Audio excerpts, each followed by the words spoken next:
प्रभु राम देव भगवान अल्लाह खुदा ईश आदि नाम एक ही शक्ति के हैं। वो कैसा है, कहां है, कैसे मिलता है, किसने देखा है? ये प्रश्नवाचक चिन्ह पूर्ण रूप से हटाने के लिए अवश्य सुनिए जगत गुरु तत्वदर्शी संत रामपाल जी महाराज के अमृत वचन सर्व पवित्र धर्मों के पवित्र शास्त्रों के आधार पर।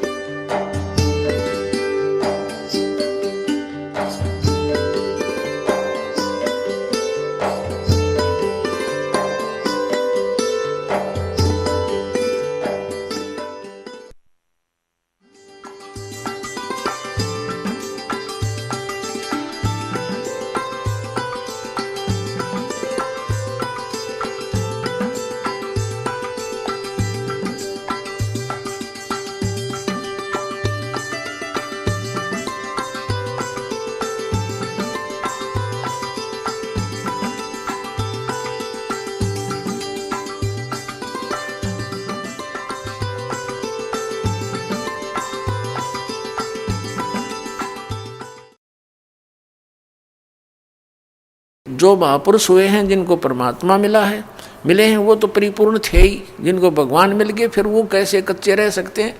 वो कौन कौन है? आदरणीय धर्मदास साहिब जी, आदरणीय मुल्कदास साहिब जी, आदरणीय नानक साहिब जी, आदरणीय दादू साहिब जी, आदरणीय गरीबदास साहिब जी, गांव छुडानी, जिला ददर, हरियाणा वाले, और आदरणीय गीसा दास साहिब जी, गांव खेखड़ा,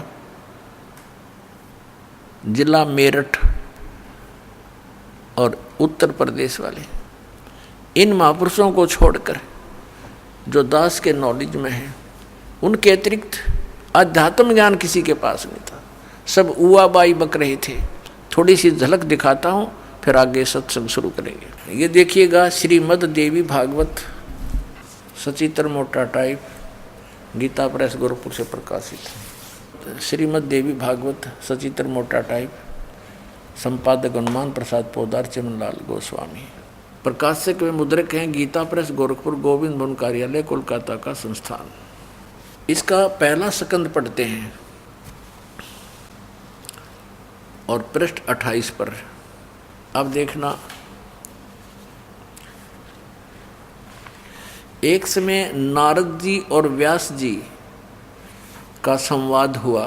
नारद जी से व्यास जी ने प्रश्न किया तो नारद जी ने उसका उत्तर दिया। नारद जी ने कहा, महाभाग व्यास जी, तुम इस विषय में जो पूछ रहे हो ठीक यही प्रश्न मेरे पिताजी ने भगवान श्री हरि से किया था। देवा अधिदेव भगवान जगत के स्वामी हैं। लक्ष्मी जी उनकी सेवा में उपस्थित रहती हैं। दिव्य कौस्तुमणि उनकी शोभा बढ़ाती है। वे शंख चक्र गदा लिए रहते हैं, पीताम्बर धारण करते हैं, 4 भुजाएं। वे चराचर जगत के आश्रयदाता हैं। ये विष्णु जी की महिमा कर रहे हैं। नारद जी के ब्रह्मा जी ने बताई थी। जगत गुरु एवं देवताओं के भी देवता हैं। ऐसे जगत प्रभु भगवान श्री हरि महान तप कर रहे थे। उनकी समाधि लगी थी। यह देखकर मेरे पिता ब्रह्मा जी को बड़ा आश्चर्य हुआ। अतः उन्होंने जानने की इच्छा प्रकट की। ब्रह्मा जी ने पूछा, प्रभो, आप देवताओं के अध्यक्ष, जगत के स्वामी और भूत भविष्य एवं वर्तमान सभी जीवों के एकमात्र शासक हैं। भगवान, फिर आप क्यों तपस्या कर रहे हैं और किस देवता की आराधना में ध्यानमग्न हैं? मुझे असीम आश्चर्य तो यह हो रहा है कि आप देवेश्वर एवं सारे संसार के शासक होते हुए भी समाधि लगाए बैठे हैं। ये तो है ज्ञान श्री ब्रह्मा जी का। विष्णु जी को सर्वेश्वर बता रहा है। ब्रह्मा जी के विनीत वचन सुनकर भगवान श्री हरि यानी विष्णु जी बोले। फिर श्री हरि कहने लगे, ब्रह्मन सावधान होकर सुनो, मैं अपने मन का विचार व्यक्त करता हूँ। देवता, दानव और मानव सब यही जानते हैं कि तुम सृष्टि करते हो मैं पालन करता हूँ और शंकर संहार किया करते हैं।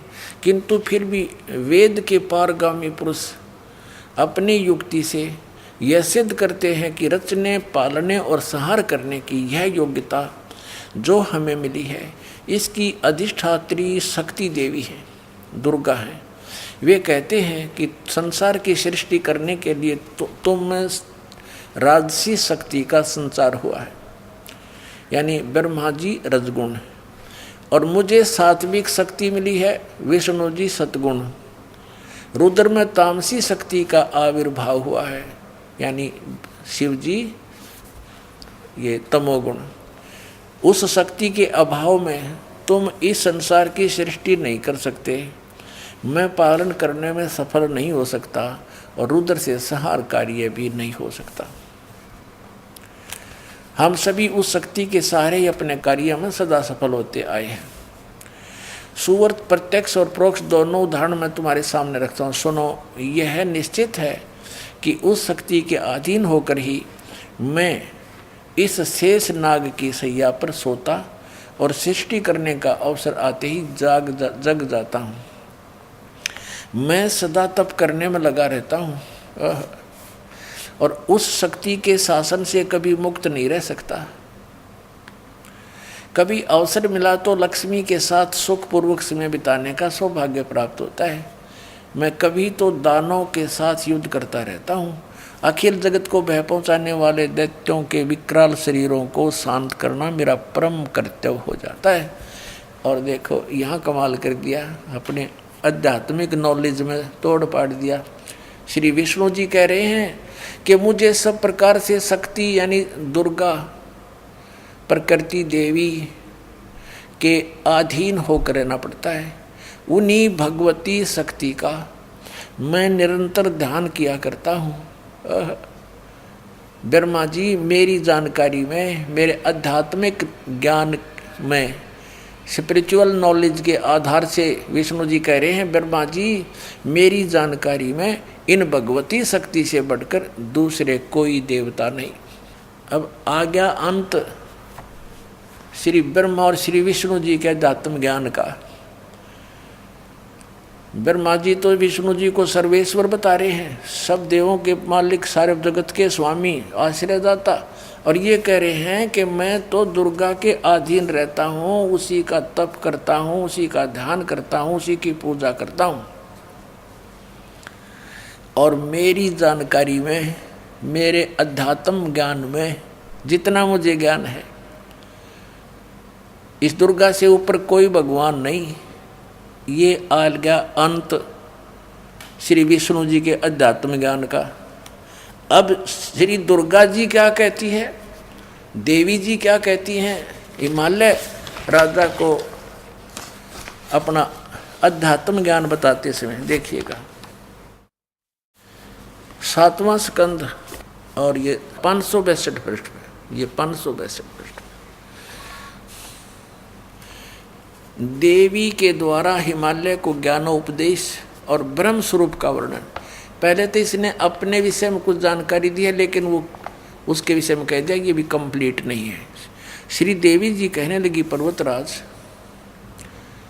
उस ब्रह्म का क्या स्वरूप है यह बतलाया जाता है, जो प्रकाश रूप, सबके अत्यंत समीप में स्थित, हृदय रूप गुहा में स्थित होने के कारण गुहाचर नाम से प्रसिद्ध और महान पद अर्थात परम प्राप्य है। वह समस्त प्रजा के ज्ञान से परे है, अर्थात किसी की बुद्धि में आने वाला नहीं है, यह तुम जानो। जो परम प्रकाश रूप है, जो सूक्ष्म से भी अत्यंत सूक्ष्म है, जिसमें संपूर्ण लोक और उन लोकों में निवास करने वाले प्राणी स्थित हैं, वही यह अक्षर ब्रह्म है और वही सबके प्राण है, वही सबकी वाणी है और वही सबके मन है। अब देखो दुर्गा की ऊआ बाई ये यहाँ तक कह रही है वो अक्षर ब्रह्म है, और आगे फिर कहेगी केवल ब्रह्म है, वही सबके मन है, वह परम सत्य और वह यह परम सत्य और अमृत अविनाशी तत्व है। सौम्य इसको हम अविनाशी बता रही है ब्रह्म को, दुर्गा अक्षर ब्रह्म कहती है। उस वेदने योग्य लक्ष्य का तुम वेदन करो, मन लगाकर उसमें तन्मय हो जाओ। सौम्य उपनिषद में कथित महान अस्त्र रूप धनुष को लेकर उपासना द्वारा तीक्ष्ण किया हुआ बाण संधान करो और फिर भावानुगत चित्त के द्वारा उस बाण को खींचकर उस अक्षर रूप ब्रह्म को, अक्षर ब्रह्म समझो, ही लक्ष्य बनाकर वेदन करो। उसका मंत्र क्या बता रही है अक्षर ब्रह्म का? ओम। प्रणव माने ओम, धनुष है, जीवात्मा जाप करे और ब्रह्म को उद्देश्य रखे। ब्रह्म पाने का उद्देश्य देख, यहाँ तो पर अक्षर ब्रह्म और फिर यहाँ ब्रह्म, ओम उसका नाम है ब्रह्म का। अब दुर्गा जी के ज्ञान का भी अंत देख लो आप, कहीं तक बोल रही है उसको अक्षर ब्रह्म है वो, और फिर कहते उसका मंत्र ओम है और ब्रह्म को लक्ष्य बनाओ और जीवात्मा जाप करे। आगे देखो, उस एकमात्र परमात्मा को ही जाने, दूसरी सब बातों को छोड़ दे। यहाँ दुर्गा जी ने अपनी साधना को भी रिजेक्ट कर दिया कि केवल उस एक ब्रह्म को ही जाने। यही अमृत रूप परमात्मा के पास पहुंचाने वाला पुल है। यहाँ देखो, इस आत्मा का ओम के जप के साथ ध्यान करो, इससे अज्ञान में अंधकार से सर्वथा परे और संसार समुद्र से उस पार जो ब्रह्म है उसको पा जाओगे, तुम्हारा कल्याण हो। ब्रह्म ओम, ओम ब्रह्म का जाप है और इसी ब्रह्म को ये कभी तो अक्षर ब्रह्म कह रही है, यहाँ भी अक्षर ब्रह्म कहा है। तो इसे सिद्ध है कि ये कितनी विद्वान है। और इसने कहा कि इस ब्रह्म की पूजा करो और सब की पूजा छोड़ दो। और वो ब्रह्म कहाँ रहता है? उसका ओम नाम है। वह यह सबका आत्मा ब्रह्म, ब्रह्मलोक रूप दिव्य आकाश में स्थित है। ये ब्रह्मलोक में रहता है अपने आत्माओं।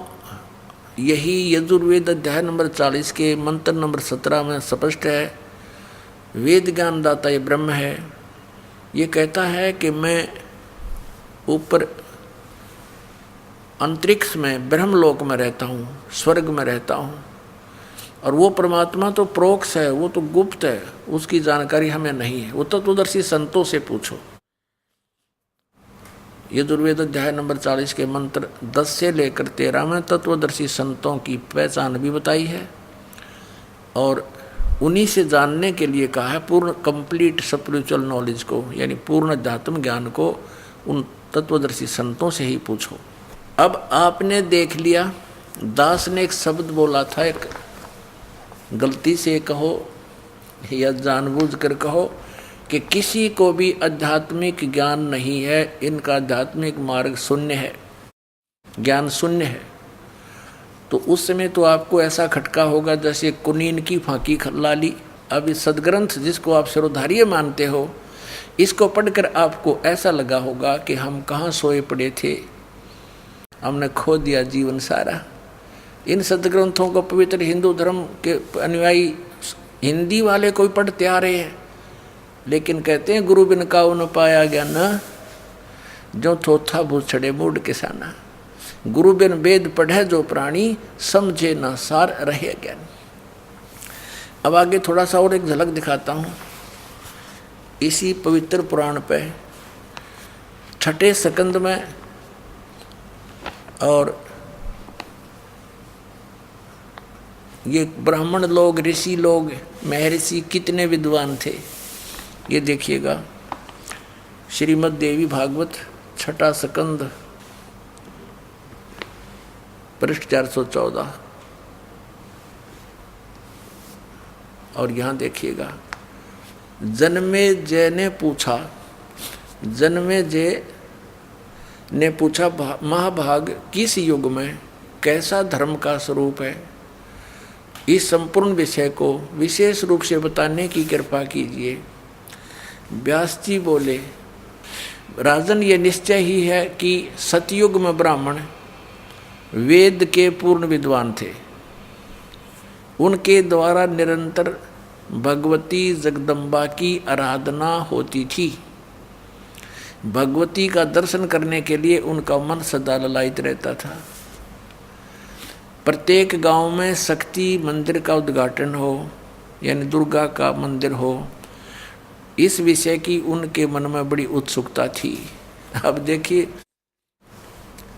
क्या कहा व्यास जी ने कि सतयुग के ब्राह्मण ऋषि महर्षि जिनको कहते हैं, ये वेद के पूर्ण विद्वान थे और दुर्गा की पूजा करते थे। ये खाक विद्वान थे वेद के। वेद में कहीं लिखा है दुर्गा की पूजा के विषय में? और अभी आपने पढ़ा इसी पवित्र देवी पुराण के 7वें स्कंद में और 562 पृष्ठ पे हिमालय को ज्ञान देते समय दुर्गा खुद कह रही है कि मेरी पूजा भी त्याग दो, केवल एक ब्रह्म की पूजा करो, जैसा इसने नॉलेज है। और कहा उसका ओम नाम है, ओम नाम का जाप करो, ब्रह्म प्राप्ति उद्देश्य रखो, इससे तुम्हारा कल्याण होगा और तुम उसको प्राप्त कर जाओगे जो ब्रह्म लोक में रहता है। अब इन सतयुग के विद्वानों को दुर्गा के इस स्टेटमेंट ने फेल कर दिया। वो तो कहती है कि ब्रह्म का जाप करो, सब मेरी पूजा भी त्याग दो और सब बातों को छोड़ दो। और ये वेद के विद्वान कहाँ हैं?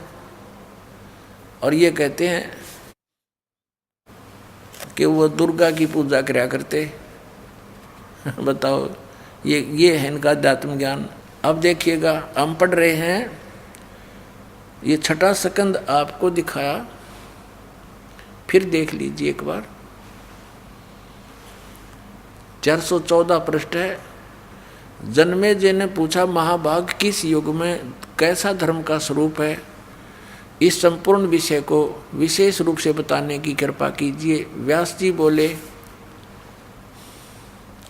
राजन, यह निश्चय है कि सतयुग में ब्राह्मण वेद के पूर्ण विद्वान थे और उनके द्वारा निरंतर भगवती जगदम्बा यानी दुर्गा की आराधना होती थी। भगवती का दर्शन करने के लिए उनका मन सदा ललायित रहता था और प्रत्येक गांव में शक्ति मंदिर का उद्घाटन हो, इस विषय की उनके मन में बड़ी उत्सुकता थी। बताइए, खाक विद्वान थे वेद के विद्वान का और पूजा करें दुर्गा की। अब फिर यहाँ व्यास जी बता रहे हैं कि धर्म की यही स्थिति त्रेता में भी रही, परंतु कुछ ह्रास हो गया। सतयुग की जो स्थिति थी वह द्वापर में विशेष रूप से कम हो गई। राजन, उन प्राचीन युगों में सतयुग त्रेता द्वापर में जो राक्षस समझे जाते थे वे कलयुग में ब्राह्मण माने जाते हैं। ले भाई, इन ब्राह्मणा की सुन लो राम कहानी। इन ब्राह्मणा की सुन ले, कलयुग के ब्राह्मण कैसे हैं कि जो सतयुग त्रेता द्वापर में राक्षस हुआ करते, इसे वर्तमान के ब्राह्मण हैं कलयुग के। और इन ब्राह्मणों ने कबीर परमात्मा के साथ वो जुल्म गुजारे थे जो परमात्मा कहा करते थे, तुम गलत साधना कर रहे हो बच्चों, क्यों ब्राह्मण भी तो उसी के बच्चे हैं पूर्ण परमात्मा के। वो सबको सावधान करना चाहते थे कि तुम दोषी हो रहे हो इनको गुमराह करके, लेकिन उन्होंने ऐसे जुल्म गुजारे थे, उनका लीला पढ़ लो तो आंखों से आंसू नहीं सूखे हैं। और ऐसे कर्म राक्षस ही कर सकते हैं। तो ये इन्हीं के पुराण भी बता रहे हैं कि वर्तमान के ब्राह्मण तो ऐसे हैं जैसे सतयुग त्रेता द्वापर में राक्षस होया करते थे। ये देखिए, धर्म की यही स्थिति त्रेता में रही, परंतु कुछ ह्रास हो गया था। सतयुग की जो स्थिति थी वह द्वापर में विशेष रूप से कम हो गई थी। राजन, उन प्राचीन युगों में जो राक्षस समझे जाते थे वे कलयुग में ब्राह्मण माने जाते हैं। कली माने ब्राह्मण, कलयुग कली में ब्राह्मण माने जाते हैं, क्योंकि अब के ब्राह्मण कलयुग के प्राय पाखंड करने में तत्पर रहते हैं। दूसरों को ठगना, झूठ बोलना और वैदिक धर्म कर्म से अलग रहना कलयुगी ब्राह्मणों का स्वाभाविक गुण बन गया है। आज से 600 वर्ष पहले परमात्मा ने बताया था कि धर्मदास ये जग बोराना, कोई न जाने पद निर्वाणा। यही कारण मैं कथा पसारा, जग से कहिए एक राम नियारा। ये दास यदि मौखिक आपको सुनाएगा तो शायद ही विश्वास हो पाएगा कि कबीर इज गॉड, कि उस परमात्मा ने 600 वर्ष पहले ये वचन कहे थे कि ब्रह्मा विष्णु महेश नाशवान हैं, जो इनकी पूजा करता उनकी मुक्ति नहीं होगी। और उस समय ये बात समझ में नहीं आई नकली ब्राह्मणों के, नकली गुरुओं के, और परमात्मा का विरोध किया था। अब पुण्यात्माओं, हमें परमात्मा के पहचानने में बहुत आसानी हो जाएगी कि who is God, Kabir is God, क्योंकि जिसे हम एक जनसाधारण मानते थे, जुलाहा मानते थे, एक कवि मानते थे, उसने 600 वर्ष पहले अपनी अमृतवाणी में ये सारी सच्चाई लिखी हुई थी जो वेदों, पुराणों, कुरानों के अंदर आज विद्यमान हमें मिली, गीता जी में मिली। तो हु इज गॉड, जो शास्त्र भी नहीं पढ़ा था और उसने सच्चाई बोल दी, तो ही इज गॉड, वो परमात्मा है।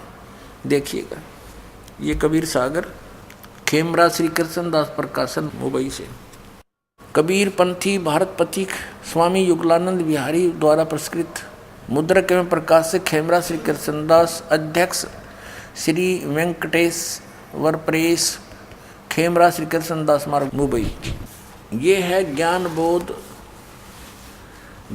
बोध नामक अध्याय है और बोध सागर एक खंड है। इसके 21 पृष्ठ पे हम आपको सुनाते हैं।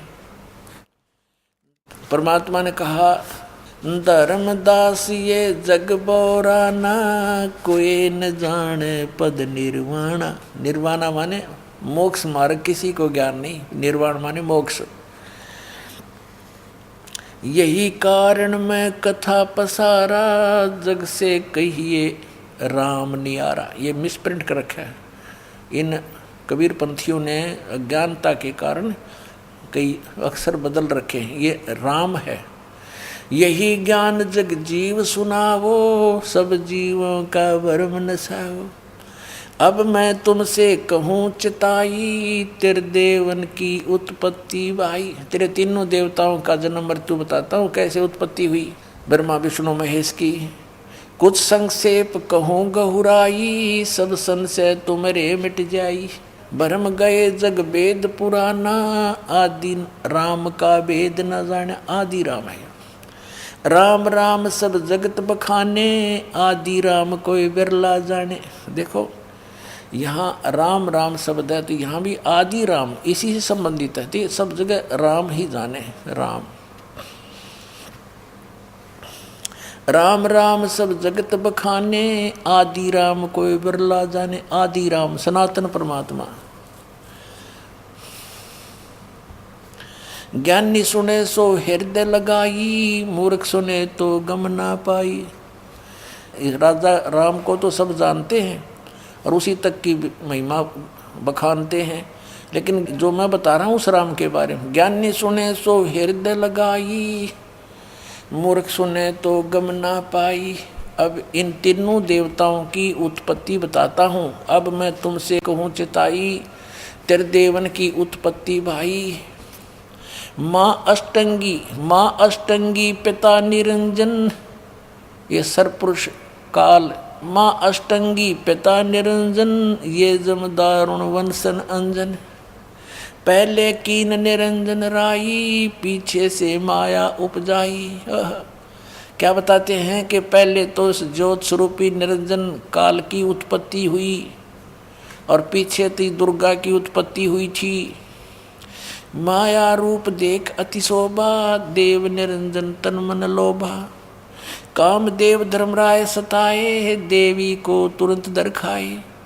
पेट से देवी करी पुकारी, हे साहेब मोहे करो उबारी। टेर सुनी सतगुरु तैं आए, अष्टंगी के बन छड़ुआए। परमात्मा वास्तविकता ये है कि टेर सुनी ता हम आए। 22 पृष्ठ पे। धर्मराय को हिकमत की ना, नख रेखा से भग कर लेना। धर्मराय करे भोग विलासा, माया को रही तब आशा। दुर्गा प्रेग्नेंट होगी, 3 पुत्र अष्टंगी जाए, ब्रह्मा विष्णु शिव नाम धराए। हे भगवान, 600 वर्ष पहले परमात्मा ने लिखा, ये आज का लिखा हुआ लेख नहीं पुण्यात्माओं, कि 3 पुत्र इस दुर्गा के उत्पन्न हुए काल निरंजन के संयोग से, स्त्री पुरुष कर्म से, और ब्रह्मा विष्णु शिव नाम धराए। 3 देव विस्तार चलावे, इनमें यो जग धोखा खावे। पुरुष गम कैसे के कोई पावे, काल निरंजन जग भरमावे। तीन लोक अपने सुत दीन्या, सोन निरंजन बासालीन्या। अलख निरंजन सोन ठिकाना, ब्रह्मा विष्णु शिव भेद न जान्या। अपने पिता के बारे में ब्रह्मा विष्णु महेश को भी ज्ञान नहीं आज तक। और परमात्मा कहते जिसने काल की भी उत्पत्ति की वो परमात्मा सतपुरुष कबीर साहब बता रहे हैं, अपने द्वारा उत्पन्न अपने पुत्रों की जानकारी। अब वो परमात्मा जिसने सबकी सृष्टि की वो कबीर साहब हैं, और वो बता रहे हैं 600 वर्ष पहले। जिसको ये कहते थे वेद नहीं पढ़े, गीता नहीं पढ़ी, क्योंकि संस्कृत नहीं जानता, पुराणों की क्या जाने ये, वो तो जानी जान थे, वो तो सबके रचनहार थे। उनको इन वेदों कतेबों से लेना देना क्या था, उन्हें जो बोलना था वो सच्ची बोलनी थी, वो लिख कर चले गए। आज इसी सच्चाई का समर्थन हमारे पवित्र सदग्रंथ कर रहे। इससे सिद्ध हो रहा है कि कबीर इज गॉड, वो कबीर सृजनहार है, हमारा सबका क्रिएटर है। अब देखिएगा, तीन देव सो उसको ध्यावे, निरंजन का वो पार ना पावे। अलख निरंजन बड़ा बटपारा, बटपारा माने ठग है ये, धोखा देने वाला। तीन लोक जीव कीन आहारा, ब्रह्मा विष्णु शिव नहीं बचाए, सकल खाए पुन दूर उड़ाए। तिनके सुत हैं तीनों देवा, अंदर जीव करते हैं सेवा। अब दे तोड़ पाड़ दिया परमात्मा ने, कमाल कर दिया कि ये इन दुर्गा और काल के सुत हैं, पुत्र हैं ये तीन देवता, ब्रह्मा विष्णु और शिव।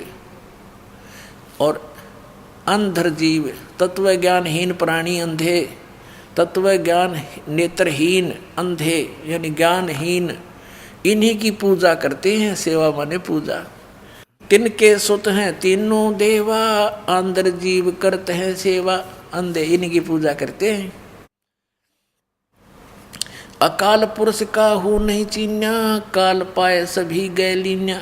ऐसा राम सकल जग जाने, आद राम को ना पहचाने। तीनों देव और असुर अवतारा, ताको बजे सकल संसारा। तीनों गुण का ये विस्तारा, धर्मदास मैं कहूँ पुकारा। गुण तीनों की भक्ति में, भूल पड़ो संसारी। कहे कबीर निज नाम बिन, कैसे उतरो पार। पुण्यात्माओं, ये तो आप जी ने परमेश्वर कबीर जी द्वारा लगभग 600 वर्ष पहले बोला यथार्थ ज्ञान उस पवित्र कबीर सागर के अंदर पढ़ा, जो आदरणीय धर्मदास जी ने लिपिबद्ध किया था। अब हम ये देखना चाहेंगे कि यदि ये वचन, यही जानकारी हमारे पवित्र सदग्रंथ पुराणों में मिल जाती है, तो फिर हु इज गॉड, कौन है भगवान और कौन है विद्वान? कबीर इज गॉड और कबीर ही है विद्वान। अब दिखाते हैं आपको। ब्रह्मा विष्णु शिव की उत्पत्ति की थोड़ी सी झलक दिखाते हैं। और ये तीनों नासवान हैं, ये भी दिखाते हैं। ये देखिएगा, श्रीमद् देवी भागवत और गीता प्रेस गोरखपुर से प्रकाशित है। संपादक हनुमान प्रसाद पोदार, चिमनलाल गोस्वामी। प्रकाशक के मुद्रक हैं गीता प्रेस गोरखपुर, गोविंद भवन कार्यालय कोलकाता का संस्थान। ये इनके फ़ोन और फैक्स नंबर है। इसके 123 पृष्ठ पर हम आते हैं। तीसरा स्कंद है और ये चौथा अध्याय चल रहा है, 123 पृष्ठ पे। भगवान विष्णु जी अपनी माता दुर्गा की स्तुति कर रहे हैं। तुम शुद्ध स्वरूपा हो, ये सारा संसार तुम इसे उद्भासित हो रहा है। मैं ब्रह्मा और शंकर हम सभी तुम्हारी कृपा से विद्यमान हैं। हमारा आविर्भाव और तिरोभाव हुआ करता है। केवल तुम ही नित्य हो, जगत जननी हो, प्रकृति और सनातनी देवी हो। स्पष्ट हो गया। विष्णु जी कह रहे हैं मैं ब्रह्मा और शंकर, हमारा तो आविर्भाव माने जन्म और तिरोभाव माने मृत्यु हुआ करता है। केवल तुम ही नित्य हो, जगत जननी हो। ये भी प्रकृति भी दुर्गा को कहते हैं, ये भी ध्यान रखना, आपको गीता जी में काम आओगे। और सनातनी देवी हो। भगवान शंकर बोले, देवी यदि महाभाग विष्णु तुम्ही से प्रकट हुए हैं तो उनके बाद उत्पन्न होने वाले ब्रह्मा भी तुम्हारे बालक हुए, फिर मैं तमोगुणी लीला करने वाला शंकर क्या तुम्हारी संतान नहीं हुआ? अर्थात मुझे भी उत्पन्न करने वाली तुम ही हो शिवे, संपूर्ण संसार की सृष्टि करने में तुम बड़ी चतुर हो। अपने आत्मा, ये तो एक सदग्रंथ तो वन है, वन हमने जितनी जड़ी की जरूरत है वो निकाल लेंगे, औषधि बना लेंगे, बाकी वन का हम क्या करेंगे? ये देखना, वो औषधि निकाल रखिए। इस संसार की सृष्टि, स्थिति और संहार में तुम्हारे गुण सदा समर्थ हैं। इन्हीं तीनों गुणों से उत्पन्न हम रजगुण ब्रह्मा, सतगुण विष्णु, तम गुण शिव जी, ब्रह्मा विष्णु शंकर नियमानुसार कार्य में तत्पर रहते हैं। अपने आत्मा इस पवित्र देवी पुराण के इस थोड़े से विवरण में कितने कंसेप्ट क्लियर कर दिए? 5। नंबर 1 तो ये हो गया कि ब्रह्मा विष्णु महेश नाशवान है। दूसरा ये हो गया कि इनकी जन्म मृत्यु होती है। तीसरा ये हो गया कि दुर्गा इनकी माता है। और चौथा ये हो गया कि प्रकृति भी दुर्गा को कहते हैं। और 5वां ये हो गया कि रजगुण ब्रह्मा, सतगुण विष्णु, तमगुण शिव जी। और छठा ये हो गया कि ये केवल नियमित कार्य ही कर सकते हैं, जिसका जैसा कर्म है उतना ही दे सकते, उसमें कोई परिवर्तन नहीं कर सकते, ना घटा सकते ना बढ़ा सकते। तो ये 5 कंसेप्ट क्लियर हो गए। चाहे न 6 कह लो, क्योंकि दुर्गा इनकी माता है, इनका जन्म मृत्यु होता है और ये अविनाशी नहीं। जन्म मृत्यु होता है तो अविनाशी भी नहीं है, तो इसको हम एक ही गिन लेते हैं। तो ये 5 कंसेप्ट क्लियर हो गए थोड़े से विवरण में। अरे 5500 वर्ष हो गए इनको कागज पर लिखे हुए को, इन सदग्रंथों को। और आज तक ये हमारे धार्मिक गुरु ये नकली कख नहीं बता सके। हमारे उवाबाई भक्ते श्री कृष्ण जी अखिल ब्रह्मांड के स्वामी हैं, अखिल ब्रह्मांड के नायक हैं, श्री कृष्ण स्वयं भगवान हैं, इसके अतिरिक्त कोई भगवान ही नहीं है। ये न कख का पता है। उवाबाई बक रहे हैं, दुनिया को मूर्ख बना दिया, काल के मुंह में फंसा दिया, सब भूत बनवा दिए, शास्त्र विरुद्ध साधना करवा के। अब और डिटेल दिखाते हैं कि इनका पिता कौन है। माँ का तो बेड़ा पट गया पवित्र दुर्गा पुराण में, देवी पुराण में। अब संक्षिप्त शिव पुराण दिखाते हैं आपको। गीता प्रेस गोरखपुर से प्रकाशित, संपादक हनुमान प्रसाद पोदार। ये वहीं से गीता प्रेस गोरखपुर से प्रकाशित व मुद्रित है। गोविंद मोहन कार्यालय कोलकाता का संस्थान गोरखपुर। अब इसके आपको 98वें पृष्ठ से शुरू कराते हैं। ये 98वें पृष्ठ संक्षिप्त शिव पुराण, इसके लास्ट से लेंगे थोड़ा सा, इससे आगे लिंक बन जाता है, इसका क्रम बन जाता है। अपने पुत्र नारद की यह बात सुनकर लोक पितामह ब्रह्मा वहाँ इस प्रकार बोले। 5वां अध्याय समाप्त हुआ। रुद्र संहिता, ये रुद्र संहिता है। ब्रह्मा जी ने कहा, ब्रह्मन देव श्रोमणे, तुम सदा समस्त जगत के उपकार में लगे रहते हो। तुमने लोगों के हित की कामना से यह उत्तम बात पूछी है। जिसमें चराचर जगत नष्ट हो गया था, सर्वत्र केवल अंधकार ही अंधकार था, कुछ भी नहीं था। उस समय तत् सद्ब्रह्म, इस श्रुति में जो सत्य सुना जाता है एकमात्र वही शेष था। अब ये हमने 99वें पृष्ठ पर पढ़ा, रुद्र संहिता का 5वां अध्याय, 6वां अध्याय पढ़ रहे हैं संक्षिप्त शिव पुराण। अब 100 पर पढ़ेंगे। ब्रह्मा जी क्या कह रहे हैं? जिस परब्रह्म के विषय में ज्ञान और अज्ञान से पूर्ण उक्तियों द्वारा इस प्रकार विकल्प किए जाते हैं। ब्रह्मा जी का है, कुछ ज्ञान कुछ अज्ञान से विकल्प किए जाते हैं। उसने कुछ काल के बाद द्वितीय की इच्छा प्रकट की। उसके भीतर एक से अनेक होने का संकल्प उदित हुआ। उस निराकार परमात्मा ने अपनी लीला शक्ति से अपने लिए मूर्ति की कल्पना की। जो मूर्ति रहित परम ब्रह्म है उसकी मूर्ति ये सदाशिव है। भगवान सदाशिव है। अर्वाचीन और प्राचीन विद्वान उन्हीं को ईश्वर कहते हैं। उस समय एकाकी रहकर स्वेच्छानुसार विहार करने वाले उन सदाशिव ने अपने विग्रह से स्वयं ही एक स्वरूप भूता शक्ति की सृष्टि की। अब यूँ कहता ना कुछ ज्ञान और कुछ अज्ञान सुनाऊंगा, ऐसे सुना जाता।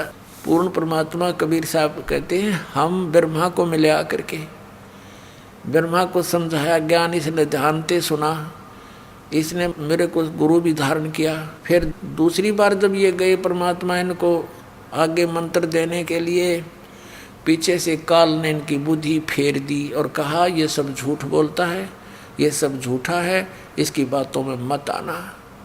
दूसरी बार परमात्मा गए, ब्रह्मा जी ने महत्व नहीं दिया उनको, अनदेखा किया उनकी बातों को और कहा कि नहीं, हमें जो ज्ञान है वो सही है, आप यथार्थ ज्ञान से परिचित नहीं है। लेकिन फिर भी परमात्मा से सुने उस ज्ञान को कुछ आधार बनाया इसने, निराकार आकार में होया, सदाशिव बन गया। उसने अपने ही अंग से एक स्त्री की उत्पत्ति की, दुर्गा की, जो उसके श्री अंग से कभी अलग होने वाली नहीं थी।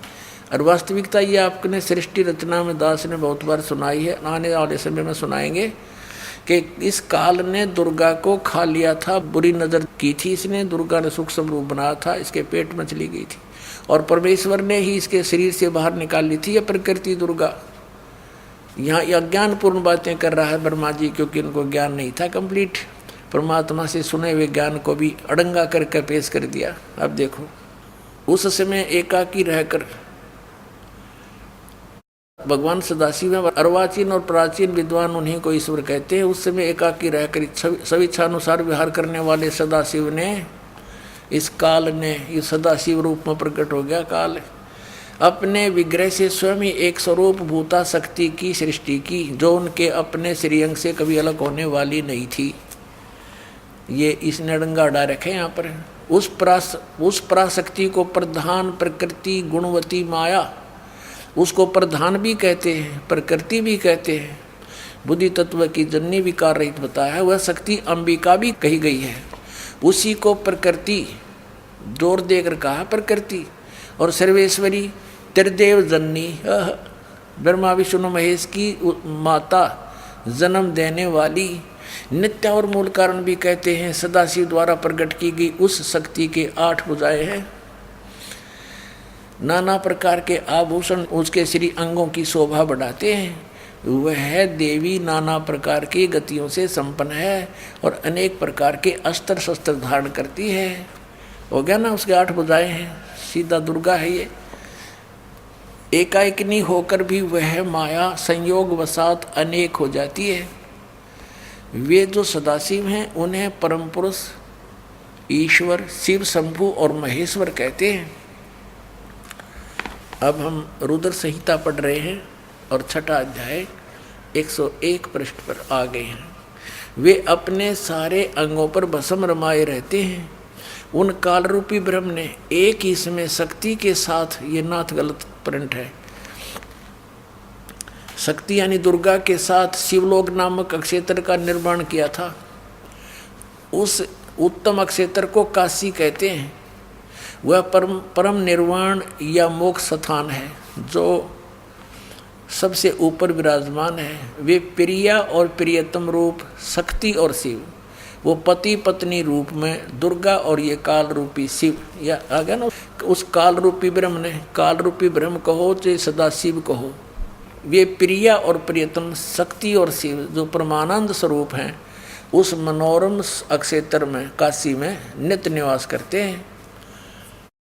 मुने शिव और शिवा ने प्रलय काल में भी, यानी दुर्गा और इस काल रूपी ब्रह्म ने, काल ने उस अक्षेत्र को अपने सानिध्य से मुक्त नहीं किया, कभी भी मुक्त नहीं किया, वहीं रहते हैं। देवर से एक समय उस आनंद वन में रमण करते हुए शिवा और शिव के मन में यह इच्छा हुई कि किसी दूसरे पुरुष की सृष्टि करनी चाहिए, जिस पर यह सृष्टि संचालन का महान भार रखकर हम दोनों केवल काशी में रहकर सब इच्छा अनुसार विचरें और निर्वाण धारण करें। ऐसा निश्चय करके शक्ति सहित सर्वव्यापी परमेश्वर शिव ने अपने वाम भाग के 10वें अंग पर अमृत मल दिया। फिर तो वहाँ से एक पुरुष प्रकट हुआ। इन्होंने, काल ने और दुर्गा ने अपना स्त्री पुरुष कर्म किया, ग्रस्त कर्म किया, उससे एक पुरुष प्रकट हुआ। उसका नाम कह दे रहा, एक पुत्र उत्पन्न हुआ। 102 पृष्ठ पर देखो, 102 पृष्ठ पे ये संक्षिप्त शिव पुराण हम पढ़ रहे हैं। शिव ने कहा, जो बच्चा उत्पन्न हुआ उसको, उसके बारे में कहा, वत्स, व्यापक होने के कारण तुम्हारा विष्णु नाम विख्यात हुआ। इति सिद्धम के दुर्गा और काल के संयोग से, पति पत्नी व्यवहार से विष्णु की उत्पत्ति हुई। अब सिद्ध हो गया विष्णु की माता दुर्गा और पिता ये सदाशिव काल रूपी ब्रह्म, ये काल है, ज्योति निरंजन है। अब ब्रह्मा के माता पिता, नेक्स्ट, ये तो छठा अध्याय समाप्त हुआ। देखिए अब ये हमने पढ़ा, तेरा विष्णु नाम विख्यात हुआ, छठा अध्याय समाप्त हुआ। 7वें अध्याय में रुद्र संहिता और पृष्ठ नंबर 103 पे अब ब्रह्मा जी कहते हैं देवर से, तत्पश्चात कल्याणकारी परमेश्वर सांब सदाशिव ने, इस काल ने पूर्ववत प्रयत्न करके, जैसे विष्णु उत्पन्न किया था दुर्गा से संयोग से, अपने दाहिने अंग से मुझे उत्पन्न किया। अपने आत्मा। अब यहाँ ये अनुवाद करता शर्मा गया कि शिव से शिव की उत्पत्ति कैसे लिखूं, तो यहाँ तक टाल मटोल कर गया। कहते हैं परमात्मा कहते हैं, चोर चुरावे तुमबड़ी गाड्डे पानी में, वो गाड्डे हुआ ऊपर आवा। सच्चाई छनी ना, किसी चोर ने किसी दूसरे का तुम्बा चुरा लिया सूखा, एक फुटबॉल जैसा होया करे, इतना लंबा, ये समझ लो सीताफल जैसा, पेठे जैसा, और वो सूखने के बाद बिल्कुल खाली हो जाता अंदर से। साधु लोग उसको एक तारा भी बनाते थे, उसमें जल भी रखते थे, और वो चोर छुपाने के लिए जल में बढ़ गया और वो नीचे छोड़ा है। वो बाहर आगे बैठे, इतने थोड़ी देर में वो ऊपर आ गए, नून चमक जा, वो फिर दबा का आवे, वो थोड़ी सी देर में आके ऊपर, फिर वो नू दिखा की तो ऊपर निकला। तो कहते हैं इन्होंने इस सच्चाई को छुपाने की पूरी कुचेष्टा की, लेकिन ये छुपा नहीं सके। अब देखो यही शिव पुराण आपको दिखाते हैं। प्रश्न नंबर 24 पे, एक बार श्री ब्रह्मा जी और श्री विष्णु जी का झगड़ा हो गया इस बात पे।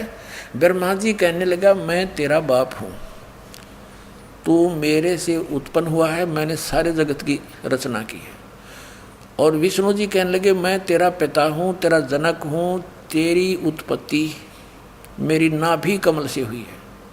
इस बात पर दोनों का काफ़ी युद्ध हो गया। इस काल रूपी ब्रह्म ने, इनके पिता ने, ये गुप्त रहता है, इसने प्रतिज्ञा कर रखी है, मैं कभी किसी के समक्ष नहीं आऊँगा, अपने ओरिजिनल रूप में, ओरिजिनल वास्तविक रूप में। ये कभी जैसे कहीं पर, जैसे ब्रह्मा विष्णु का आपस में विवाद हुआ तो शिव रूप में आ गया, कहीं पर विष्णु और शिव का विवाद होता है तो ये ब्रह्मा के रूप में खड़ा हो जाता है। तो ये समझ नहीं पाए कौन है ये, के सांग है। तो अब परमात्मा ने आके बताया, इसके सारे षड्यंत्र का बांडा फोड़ कर दिया। अब क्या हुआ, ये काल आके खड़ा हो गया। पहले इसने सतम पिलर डाल दिया बीच में, एक जिसको लिंग बोलते हैं, तेजों में लिंग खड़ा कर दिया, पिलर बहुत बड़ा। तो ये दोनों युद्ध करना बंद करके ब्रह्मा और विष्णु जी आश्चर्य में पड़ गए कि इतना लंबा कहाँ से आ गया अचानक। फिर उसको कोई ऊपर न एक नीचे न, इसमें ढूंढने लगे। लंबी कथा है, हम शॉर्ट करेंगे भी। तो उसी समय ये काल आ गया वहाँ पर शिव रूप में, इन दोनों को समझा कि तुम भगवान नहीं हो और तुम अपने आप को भगवान मान बैठे। तो फिर इन्होंने प्रश्नोत्तरी की, वो आगे दिखाते हैं। हम अपने मतलब की वस्तु लेते हैं। ये है 24 पृष्ठ श्री विष्णु पुराण और विद्वेश्वर संहिता, और इसमें ये ब्रह्मा और विष्णु का युद्ध हुआ, इनके बीच में ये सतम खड़ा कर दिया। इसके बाद फिर काल जब ब्रह्मा आ गया इनके सामने शिव रूप में, इनकी वार्ता हुई। ब्रह्मा और विष्णु ने पूछा, प्रभु सृष्टि आदि 5 कृत्यों के लक्षण क्या हैं, यह हम दोनों को बताइए। भगवान शिव बोले, मेरे कृत्यों को समझना अत्यंत गहन है, तथापि मैं कृपा पूर्वक उन्हें उनके विषय में बता रहा हूँ। ये सारा कुछ हम अपने मतलब की बात लेंगे। ये आपने पढ़ा 25 पृष्ठ पे विद्वेश्वर संहिता, संक्षिप्त शिव पुराण 26 पृष्ठ पे। अब यहाँ हम आ जाते हैं।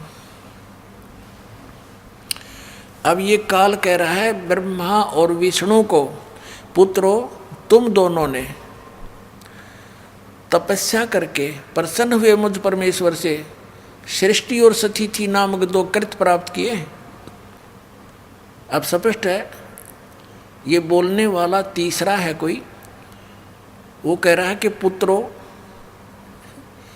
ब्रह्मा और विष्णु को कह रहा है, पुत्रों तुमने स्वयं अपनी तपस्या करके मुझसे ये 2 जॉब प्राप्त की है, 2 पोस्ट प्राप्त की हैं। कौन सी? सृष्टि और सतिथि की। अब आगे देखो, 2 कृत्य प्राप्त किए हैं, सृष्टि और सतिथि नामक। पुत्रों तुम दोनों ने तपस्या करके प्रसन्न हुए मुझ परमेश्वर से सृष्टि और सतिथि नामक 2 कृत्य प्राप्त किए हैं। ये दोनों तुम्हें बड़े प्रिय हैं। इसी प्रकार मेरी विभूति स्वरूप, यानी मेरी ही शकल के रुद्र और महेश्वर ने, ये मैं नहीं है, ने 2 अत्यंत कृत संहार और तिरोभाव मुझ से प्राप्त किए हैं। अब जो दास कंसेप्ट क्लियर करना चाहता था वो ये हो गया कि ये 4 और हैं, ये बोलने वाला 5वां है। महेश्वर, रुद्र, ब्रह्मा और विष्णु, इनका पिता है यो काल, यो 5वां न्यारा है। इति सिद्धम कि ब्रह्मा विष्णु महेश के पिताजी कौन है? काल रूपी ब्रह्म। अपने आत्माओं 600 वर्ष पहले भगवान कबीर साहब ने कहा था, अब मैं तुमसे कहूँ चिताई, त्रिदेवन की उत्पत्ति भाई। माँ अष्टंगी पिता निरंजन, ये जमदारुण वंशन अंजन। पहले की निरंजन राई, पीछे से माया उपजाई। माया रूप देख अति शोभा, देव निरंजन तन मन लोभा। अब बताते हैं, निरंजन की ने भोग विलासा, माया को रही तब आशा। 3 पुत्र अष्टंगी जाए, ब्रह्मा विष्णु शिव नाम धराए। कति सिंपल लैंग्वेज में मालिक ने ये सूक्ष्म वेद में बता रखा है कि इस काल रूपी ब्रह्म सरपुरुष की और दुर्गा के संयोग से दुर्गा को आशा रही, प्रेग्नेंट हुई, फिर उन 3 पुत्रा की उत्पत्ति की। कति क्लियर कर दिया। और फिर मालिक ने एक शब्द और बोला, गुण तीनों की भक्ति में ये भूल पड़ो संसारे। कहे कबीर निज नाम बिना कैसे उतरो पारे। 3 देव की जो करते भक्ति, उनकी कदे ना हो मुक्ति। कंसेप्ट क्लियर हो गया। तो नासवान है और इनकी भक्ति करने से वो पूर्ण मोक्ष कैसे प्राप्त होगा, जहाँ जाने के बाद फिर लौटकर कभी संसार में नहीं आते, ये आप जन्मते मरते हैं। तो इसके लिए इन्हीं पवित्र सदग्रंथों से प्रमाणित करेंगे आपके लिए। पहले तो ये प्रमाणित करते हैं ये 3 गुण क्या हैं। रजगुण ब्रह्मा, सतगुण विष्णु, तमगुण शिव जी। वैसे तो बहुत बार आ चुका है, फिर भी पुण्यात्माओं ये अज्ञान भी हमारे अंदर हजारों वर्षों से फीड किया गया, झूठा लगातार लगातार फीड कर दिया, हम यहाँ तक भर दिए इस अज्ञान से। अब ज्ञान सुनते हैं तो हमें अंदर जगह नहीं, लेकिन ये ऐसा ज्ञान है कि अपनी जगह बनाएगा और उसको बाहर फेंक देगा उठा करके। अब देखना मार्कंडेय पुराण में स्पष्ट किया है। ये अपने पवित्र पुराण सदग्रंथ हैं जिनको हम श्रोधार्य मानते रहे और पढ़ते रहे और खरीदते रहे। ये गीता प्रेस गोरखपुर से प्रकाशित है। प्रकाशक एवं मुद्रक हैं गीता प्रेस गोरखपुर, गोविंद भवन कार्यालय कोलकाता का संस्थान। अब इसके 123 पृष्ठ पर ले चलते हैं आपको। 123 पृष्ठ पे अब यहाँ से शुरू करेंगे, 122 से हम संक्षिप्त मार्कंडेय पुराण, यहाँ देखिएगा। मार्कंडेय जी बोले, ये मार्कंडेय जी का ही आगे ज्ञान है, यहाँ आ जाते हैं इसके सामने हम। इस तरह स्वयंभू परमात्मा की 3 अवस्थाएं हैं। रजोगुण प्रधान ब्रह्मा, तमोगुण प्रधान रुद्र और सतोगुण प्रधान विश्वपालक विष्णु हैं। ये ही 3 देवता हैं और ये ही 3 गुण हैं। वैसे तो पुण्यात्माओं कहते हैं बुद्धिमान को संकेत गणाओ है, बहुत होता है, फिर भी क्योंकि हम बहुत दिनों से रंगे पड़े हैं, कई मन में थोड़ा सा भी कंसेप्ट क्लियर ना हुआ तो ये काल फिर स्थान बना जाएगा आपके अंतःकरण में। लेकिन दास ऐसी जगह छोड़ दे कोई ना कि ये फिर समा जाए आपके अंदर। ये देखिएगा श्रीमद् देवी भागवत, ये प्रथम भाग, ये कहाँ से प्रकाशित है? अथ देवी भागवतम सभाष्टीकम सैमात्यम, खेमरा श्री कृष्ण दास प्रकाशन, बम्बई 4। अब हम इसके यहाँ आते हैं। ये है अथ श्री मद देवी भागवते भाषा टीका युक्ते तृतीय स्कंद है सब प्रारंभते, ये 3रा स्कंद प्रारंभ। इसके हम 11 पृष्ठ पर ले चलते हैं आपको। ये 11 पृष्ठ है और ये 3रा स्कंद है भाषा टीका तृतीय स्कंद अध्याय 5। ये अध्याय 5 का ये 7वां श्लोक यहाँ समाप्त हुआ और 8वां प्रारंभ होता है। भगवान शंकर कहते हैं, हे माता, यदि हमारे ऊपर सदा आप दया युक्त हो तो हमको तमोगुण में किस प्रकार प्रदान किया है, और ब्रह्मा रजोगुण और हरि सतगुण युक्त किए हैं। अब संस्कृत भी पढ़ेंगे हम। 7वां ये समाप्त हुआ, 8वां प्रारंभ होता है। भगवान शंकर कहते हैं, यदि दया धर्मना न सदाम्बिके, यदि दया धर्मना, यदि आप दया युक्त हो, कथम अहम विहित है, किस प्रकार मैं बना दिया अंबिके यानी दुर्गा, हे माता, विहित तमोगुण, मुझे तमोगुण क्यों बना दिया, कमल जय, कमल से उत्पन्न होने वाले ब्रह्मा को रजोगुण संभव, रजोगुण क्यों बना दिया, सोहित क्यों सतोगुण हरि, और विष्णु को क्यों सतोगुण बना दिया, इति सिद्धम रजगुण ब्रह्मा सतगुण विष्णु तमगुण शिव जी। अब ये दास आपको पवित्र श्रीमद् भगवत गीता के अंदर दिखाएगा। गुण तीनों की भक्ति में ये भूल पड़ो संसारे, कह कबीर निज नाम बिना कैसे उतरो पार, 3 देव की जो करते भक्ति उनकी कदे ना होवे मुक्ति। तभी तो हमारे सारे पूर्वज भूत बनवा दिए न ज्ञानिया ने, और फिर हमारे से श्राद्ध कटवाओ, तुम्हारे पिताजी स्वर्ग में भूखे हैं। नकलियो, स्वर्ग में जब कुछ है नहीं, वो स्वर्ग कहाँ हो गया जिसमें भूखे मरे हमारे पूर्वज? बोला स्वर्ग भेज दिए, गति कर दी उनकी, सारे क्रियाक्रम करे पाछे, और फिर न कहो भूखे हैं उनको ये दान करो। किसा मूर्ख बना रखा था इन्हें। अब ये देखिएगा श्रीमद् भगवत गीता अध्याय नंबर 7 का, जयदयाल गोविंद का इसके अनुवादक हैं, गीता प्रेस गोरखपुर से ये छपी है। ये देखिएगा अध्याय नंबर 7 के 1, 2, 3 में गीता ज्ञानदाता कहता है कि अर्जुन, अब ऐसा ज्ञान बताने जा रहा हूँ जिसको जानने के बाद कुछ भी जानना शेष नहीं रहेगा। देखना, अथ सप्तमोध्याय 7वां अध्याय प्रारंभ। श्री भगवान उवाच, इसमें कितना भी श्री कृष्ण उवाच नहीं है, भगवान उवाच। ये आप देख रहे हो सामने, रियंक कृष्ण जी ने बोली, हे पार्थ, अनन्य प्रेम से मुझ में आसक्त चित्त मेरे प्राण होकर तथा अनन्य भाव से मेरे प्राण होकर योग में लगा हुआ, जिस प्रकार से संपूर्ण विभूति बल ऐश्वर्य आदि गुणों से संपन्न सबके आत्म रूप मुझको संशय रहित जानेगा, उसको सुन। कहते तू मुझे अच्छी तरह समझ जाएगा, वो ज्ञान बताता हूँ। साथ में देगा दूसरा श्लोक। मैं तेरे लिए इस विज्ञान से तत्व ज्ञान को संपूर्णता कहूँगा, जिसको जानकर संसार में फिर कुछ भी जानने योग्य शेष नहीं रह जाता। अब ये 5वें श्लोक में 2 प्रकृति बताई है।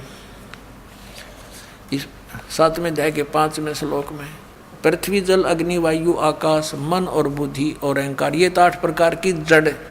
इस प्रकार ये तो 8 प्रकार से विभाजित मेरी प्रकृति है, ये 8 प्रकार के भेद वाली है। ये तो अपरा मेरी जड़ प्रकृति है।